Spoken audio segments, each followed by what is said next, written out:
నా పేరు పార్వతి అండి. నేను 2007లో ఈ ధ్యానం పరిచయం అయింది మా హస్బెండ్ ద్వారా, నక్షత్రమితులు హరికృష్ణ గారు.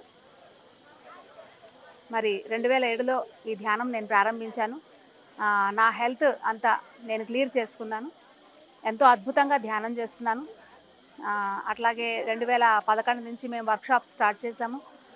అలాగే 2014 నుంచి మేము మెర్కాబాస్ తయారు చేస్తున్నాము. మెర్కాబా స్టాల్స్ అనేది మేము ధ్యాన మహాచక్రంలో పెడుతూ ఉన్నాము ఇప్పటి వరకు.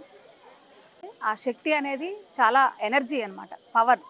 ఆ పవర్ అనేది అక్కడ ఉన్నప్పుడు తప్పనిసరిగా ఆ ఎనర్జీ అనేది మనకి ఈ భూమండలం మొత్తానికి కూడా ఆ ఎనర్జీ అనేది స్ప్రెడ్ అవ్వాలి. ఆ భూమండలం మొత్తానికి ఎనర్జీ స్ప్రెడ్ అవ్వాలి అంటే కనుక ఆ శక్తి స్థల్ ఏదైతే ఉంటుందో దాని నిర్మాణం కోసమై మనము ఎంతో కొంత మన వంతు సహాయంగా మనం తప్పనిసరిగా మనం చేయాలి. అది ఎనర్జీకి చేస్తున్నాం, మనం శక్తి స్థల్కి కాదు. ఒక ఎనర్జీ మనం చేయాలి, ఒక భూమండలం కోసం మనం చేస్తున్నాం కాబట్టి మనం ఆ శక్తి స్థల్ ఏదైతే ఉంటుందో అది దాని నిర్మాణం కోసమే మనం తప్పనిసరిగా మన వంతు కృషిగా మనం ఆ ఎనర్జీని మనం ఇవ్వాలి. మనం మనీ ఇస్తున్నామని కాదు, మన ఎనర్జీని మనం ఇస్తున్నాం.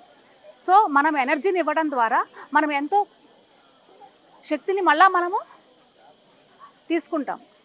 సో మనం తప్పనిసరిగా ఆ ఎనర్జీకి మనము మన ఎనర్జీ కూడా యాడ్ అయితే మనం భూమండలం మొత్తానికి కూడా మనం పిరమిడ్ ఎనర్జీ, శక్తి స్థల్, పత్రిసార్ ఎనర్జీ, అంత ఎనర్జీ కూడా మనం తప్పనిసరిగా నేను తప్పనిసరిగా అందరికీ నేను ఈ శక్తి స్థల్ గురించి నేను అందరికీ ప్రచారం చేస్తాను. తప్పనిసరిగా మోటివేట్ చేస్తాను. మాకు వచ్చిన అందరికీ కూడా నేను చెప్తాను. అందరికీ శక్తి స్థల్ ఏ విధంగా మనము హెల్ప్ చేయాలి, ఏ విధంగా సహాయం చేయాలి, నా వైపు నుంచి నా వంతు సహాయంగా నేను కూడా చెప్తాను.